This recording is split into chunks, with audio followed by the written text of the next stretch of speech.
বাগানের সবুজ পাতার ফাঁকে ফাঁকে ঝুলছে সবুজ রঙের কাঁচা মালটা। ছোট বড় মিলে পুরো বাগানই মালটার ছড়াছড়ি। দক্ষিণাঞ্চলের মাটি ও আবহাওয়া অনুকূলে থাকায় এখানকার চাষাবাদে যেমন এনেছে বৈচিত্র্য, তেমনি এগিয়ে যাচ্ছে নতুন নতুন প্রযুক্তি নির্ভর কৃষি বিপ্লবে। মালটা সাইট্রাস পরিবারভুক্ত একটি বিদেশি ফল। কমলা আর বাতাবি লেবুর সংকরায়নে এ ফলের সৃষ্টি। সুস্বাদু পুষ্টিগুণ সমৃদ্ধ জনপ্রিয় এই মালটা চাষ করে সফল হচ্ছেন বর্তমান সময়ের কৃষি উদ্যোক্তারা। 4 বছর আগে ঝালকাঠি সদর উপজেলার বিকনা গ্রামে খন্দকার ইকবাল মাহমুদ 3 একর জমিতে মালটা চাষ শুরু করেন।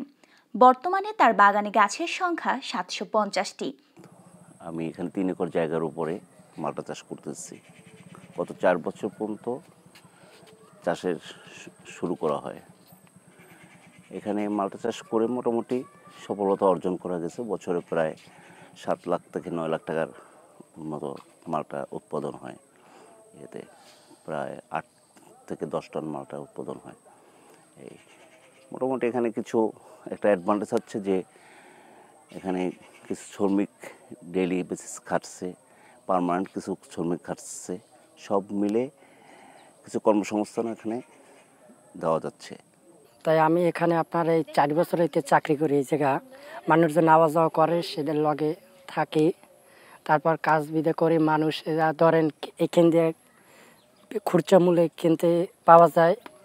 প্রত্যেক দিন আপনার 30 জন না লোক আসে, আওয়া যাওয়া করে। এখানে কাজ করি টুকটাক, এই দিয়ে আমি সংসার চালাই। এখানে খুচরো বিক্রেতাকে সবসময়ের জন্য মাল বিক্রি করা হয়।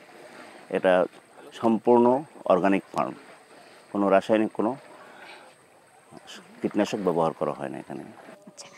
নিজের পরিবারের সাথে এসে খুশি মতন ছিঁড়ে নিতে পারি। এখানে একটা পরিবেশটাও দারুণ সুন্দর, খুব শান্ত পরিবেশ। তারপরে পরিবেশটা খুব ভালো স্বাস্থ্যের জন্য। আমি আতিকুর রহমান, একজন তরুণ উদ্যোক্তা। আমি আমার জেলার এই মালটা সারা বাংলাদেশে অনলাইনের মাধ্যমে বিক্রি করে থাকি।